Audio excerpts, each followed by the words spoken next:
आज अनसुनी कहानियां में चर्चा उस शख्स की जो एक बड़ी राज्य का मुख्यमंत्री बना, लेकिन खेती किसानी से करोड़ों रुपए भी कमाता है। जिसने पढ़ाई में डिग्री तो ली, लेकिन वह अंधविश्वासी भी है।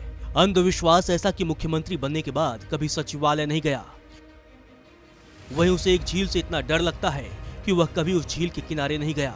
हम जिस शख्स की बात कर रहे हैं वह दक्षिण भारत से ताल्लुक रखते हैं, लेकिन उन्हें हिंदी और उर्दू अच्छी तरह से आती है। हम बात कर रहे हैं तेलंगाना के मुख्यमंत्री और बीआरएस के अध्यक्ष के चंद्रशेखर राव यानी केसीआर की।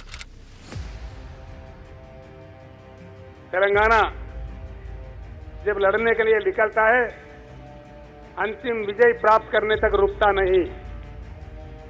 इस देश के किसान भिखारी नहीं है, भीख नहीं मांग रहे हैं। इस देश के किसान मांग रहे हैं, अपना हक मांग रहे हैं। भाजपा के जितना विरोधी दल है इस देश में, उनको सब एकजुट करने के हर संभव प्रयास हम करेंगे।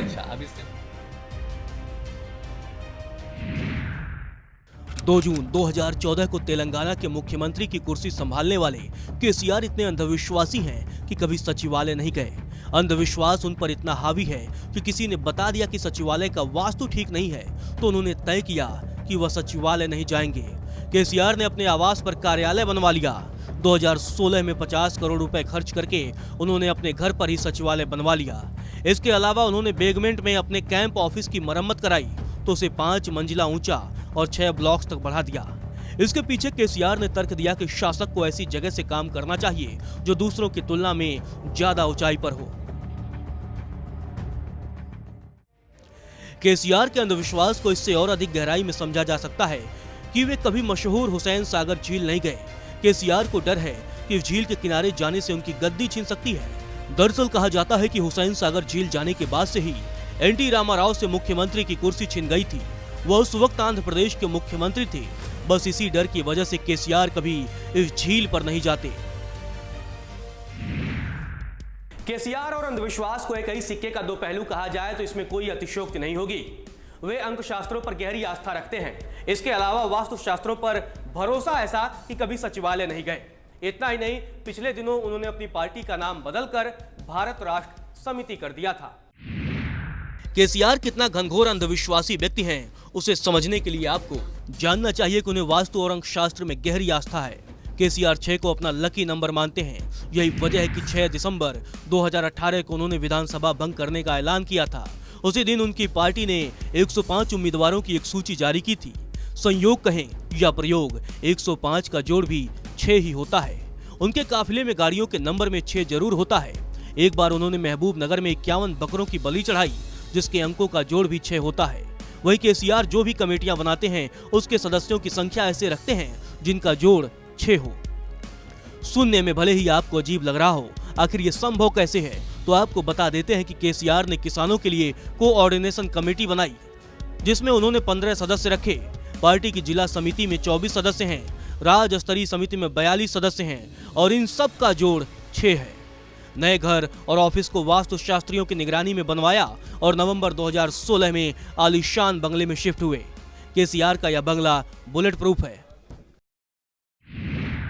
केसीआर देश के उन नेताओं में से एक हैं जो मोदी विरोधी माने जाते हैं, लेकिन एक वक्त संसद में मोदी सरकार के साथ दिखने वाले केसीआर मोदी के दुश्मन कैसे बन गए, ये कहानी भी बेहद दिलचस्प है। एक वक्त बीजेपी के साथ केसीआर की टीआरएस के मधुर रिश्ते थे। संसद में बीजेपी जो भी प्रस्ताव रखती, टीआरएस उसका समर्थन करती। लेकिन अब केसीआर उत्तर भारत में अपनी ताकत बढ़ाना चाहते हैं। उन्होंने अपनी पार्टी का नाम बदलकर बीआरएस कर दिया है, जबकि बीजेपी ने तेलंगाना को अपना लक्ष्य बना लिया है। जिसके बाद केसीआर बीजेपी और मोदी के खिलाफ लगातार हमलावर है। फिर एक बार मैं प्रधानमंत्री से कहता हूं, आप एक नई एग्रीकल्चर पॉलिसी का रचना कीजिए, हम भी उसमें योगदान देंगे। आप अगर नहीं करेंगे, ये बात आपकी बस की नहीं है। आगे चल के आपको हटा देके जो नई सरकार आएगा उसके तहत नई एग्रीकल्चर पॉलिसी, जो integrated agriculture policy of India होगा, उसको हम लागू करेंगे। मेडक जिले के चिंतमढगा में जन्मे केसीआर का पूरा नाम कलवा कुंतला चंद्रशेखर राव है। उन्होंने एक छात्र नेता के तौर पर अपने सियासी सफर की शुरुआत की थी। उससे पहले वे रोजगार सलाहकार के तौर पर काम करते थे और कामगारों को खाड़ी देशों में भेजते थे। सियासत में जब केसीआर ने कदम रखा तो अलग तेलंगाना राज्य की मांग को जोर शोर से उठाया। आंध्र प्रदेश से तेलंगाना को अलग करने के लिए केसीआर ने आंदोलन शुरू किए तो पता चला कि बिना इतिहास की जानकारी की लोगों को अपने साथ नहीं जोड़ा जा सकता है। इसीलिए उन्होंने राज्य का इतिहास जानने के लिए घूमना शुरू किया और फिर इतिहास की समझ ही उनकी सबसे बड़ी ताकत बनी। केसीआर ने तेलंगाना वाले जागो, आंध्र प्रदेश वाले भागो जैसे नारे लिखकर अलग राज्य की क्रांति को बल दिया। आंदोलन को लोगों तक पहुंचाने के लिए केसीआर खुद गाना गाया करते थे।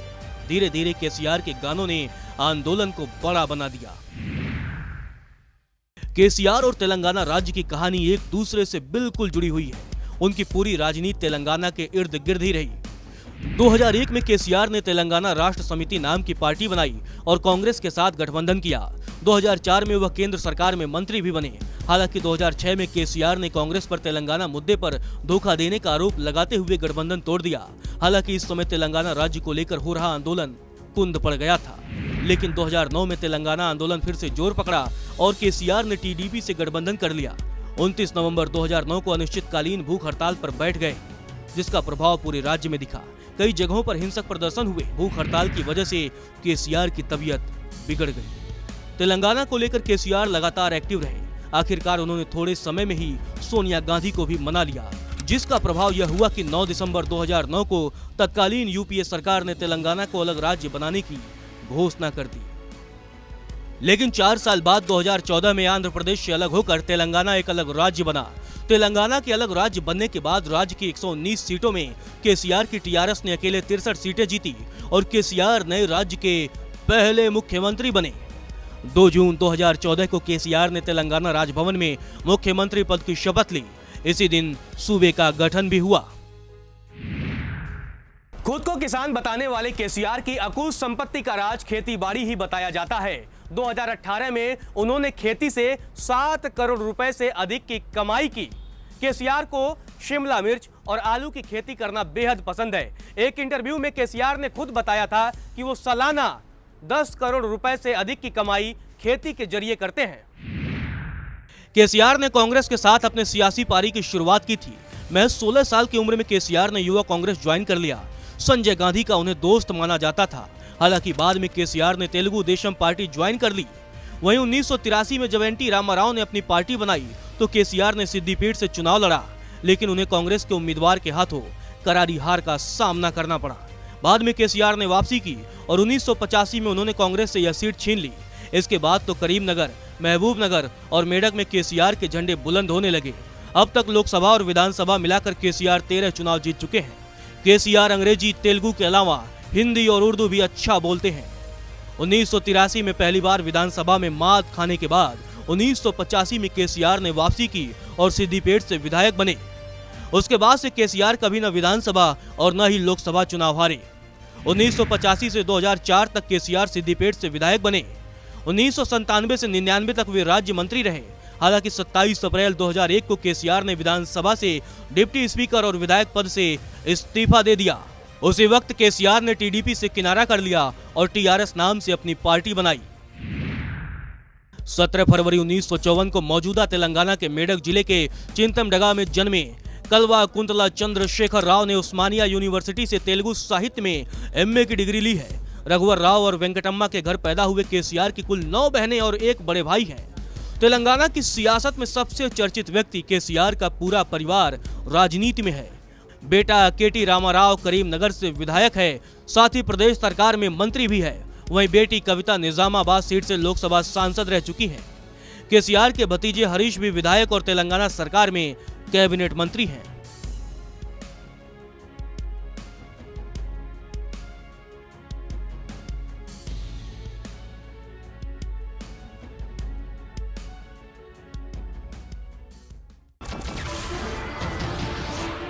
नमस्कार, मैं हूं मानक गुप्ता।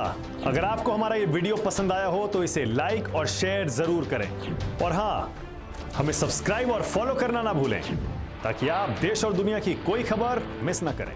तो जुड़े रहिए हमारे साथ और देखते रहिए न्यूज़ 24।